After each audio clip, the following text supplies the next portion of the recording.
time, the ego states driving our interactions. It's about those patterns. So our mission for this deep dive is to unpack that framework. We want to explore what Jaskaar means by truly listening, the potential pitfalls of just following tradition, and then there's this really profound bit about the sun's purpose. Yeah, this material is fascinating because it really pushes you, the listener, to question some pretty fundamental assumptions. Things about effort, attention. We're going to explore these links Jaskaar draws between, let's say, your inner psychological state, your transactional habits, and the actual living, breathing, natural world. It's really a call for some deep internal adjustment, not just, surface level tips. Okay, so let's dive into this idea of presence right at the start. The text throws down a challenge immediately, doesn't it? It asks, can man listen to the deep notes of nature? Essentially, are we capable of truly receiving the world around us? Not superficially, but deeply. And this deep listening, it's directly tied to a choice, a fundamental choice for self-improvement. Jaskaar lays out this clear binary. It's almost like two opposing paths. Genuine growth, he says, requires you to prepare your psyche to grow in high stature. High stature. Okay. And that's sharply contrast, but really set against subjecting yourself to earthly pleasure. Right, so if I'm hearing that correctly, it sounds like genuine, long-term psychological development is basically incompatible with just chasing short-term kicks, instant gratification.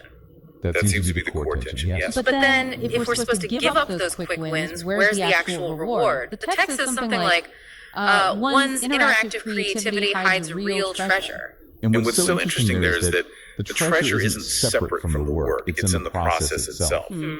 When Jaskaar talks about interactive creativity, I think he means the energy, the focus you bring to engaging with the world, letting your attention just flow like on that green pasture you mentioned. Okay. So the real treasure, it isn't the thing you get at the end, not like earthly pleasure. It's the refined psyche, that high stature mind that comes from disciplined, deep engagement. So it's about the internal state you cultivate through the interaction, not from it. Precisely. It's the alignment you achieve when you stop chasing the prize and just focus on the quality of the interaction itself. So, moving from that personal discipline outwards, the source starts critiquing society a bit.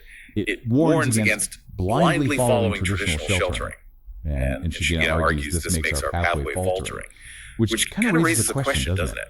Tradition usually gives us comfort, structure. Yeah, like guardrails. Right. So how does this sheltering, as Jaskaar calls it, actually hold us back? A transactional analysis viewpoint. Well, it seems like it holds us back because it encourages a kind of automatic living. Like you're just running old programs, repeating flawed transactions without thinking.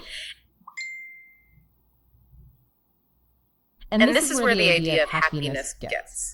Well, really interesting. The text says that by repeating the same mistakes, our happiness unknowingly we are sorting. Sorting happiness. That phrase just stops you, doesn't it? It really does. What it implies, I think, is that we're actively, if unconsciously, organizing our emotional lives around these failure patterns. Traditional sheltering sort of locks us into expecting things based on past errors. We end up systematizing our own limitations, our own maybe low-grade misery, without even realizing it. So we're making ourselves content, perhaps, but within this really limited, inherited system. Exactly. We're optimizing for happiness within the cage of tradition. And the only way out of that sorting trap, according to Jaskaar, is something he calls the art of altering, which he notes nobody really teaches. Precisely. Altering is presented as this crucial skill. It's what you need to break those ingrained repetitive cycles, those transactional loops. It's about first recognizing the flawed system, seeing the sorting mechanism for what it is, then having the courage to discard that traditional framework and intentionally, consciously restructure your own psychological approach for that genuine high stature growth. So if tradition is the trap, altering is the escape hatch, the key to maybe real psychological freedom. This critique of tradition and the need for altering, it leads us right into this rather curious little story.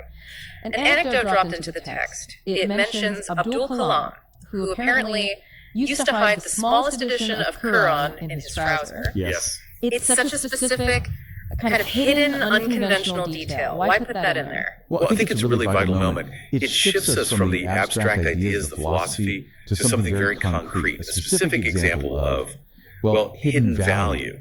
If we connect it back, like you said, to avoiding traditional sheltering, the Quran, whatever it specifically is, maybe a tool, a piece of knowledge, some protected work, it seems to represent effort that happens outside the normal accepted way of doing things.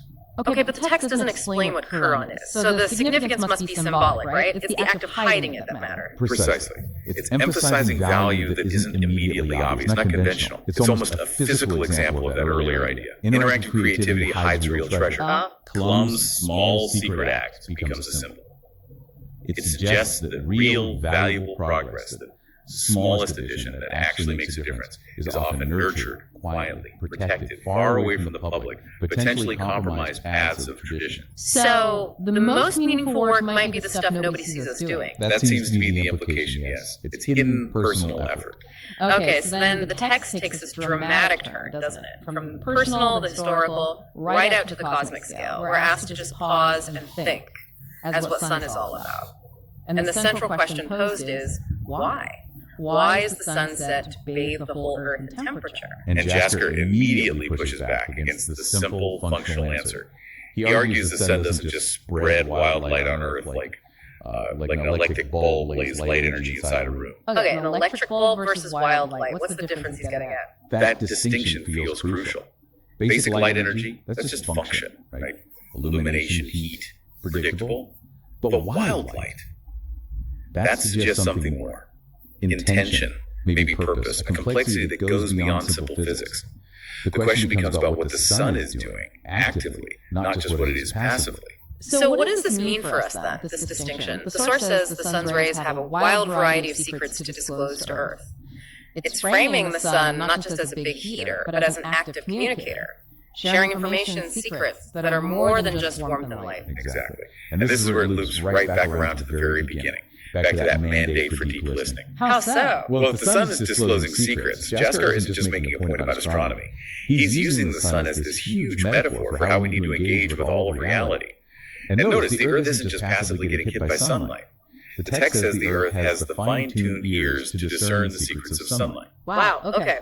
That connects everything beautifully. The cosmic scale needs the same kind of deep attention, those fine-tuned ears, that Jasker demanded from the individual psyche trying to grow. Absolutely. It links planetary reality, maybe even survival, directly to individual receptivity and the quality of our attention. So the same principles apply, whether you're looking inward or looking outward to the entire cosmos. It seems Jasker sees the exact same requirement for deep, non-superficial focus, whether it's for understanding the planet or for personal growth and escaping that shallow traditional sheltering. Hashtag tag outro. So we follow Jasker's thinking today, haven't we? We move from that very personal call for inner listening, the difficult work of altering, through that idea of hidden value shown by that specific Kalam anecdote. And finally ended up with this grand cosmic invitation to completely rethink the sun's purpose. Yeah, and the synthesis for you, the listener, seems to be this. Jasker's work encourages you to look past the surface function of things, whether that's in your own habits, your relationships, how society measures happiness, or even how you observe nature. The goal is to find that real treasure, and the key still seems to be this art of altering, and the value you find depends entirely on how deeply you're willing or able to listen. Well put. So here's a final thought for you to maybe chew on. If the Earth itself has these fine-tuned ears to pick up the sun's secrets, what specific secrets, maybe unconventional ones, are we missing? What happens if we don't let our attention flow onto that green pasture? What do we lose when we stop asking what sun is all about and just accept it as, a giant light bulb in the sky? It seems the deep notes are always there playing. But we have to choose, actively choose, to cultivate the kind of ears that can actually hear them.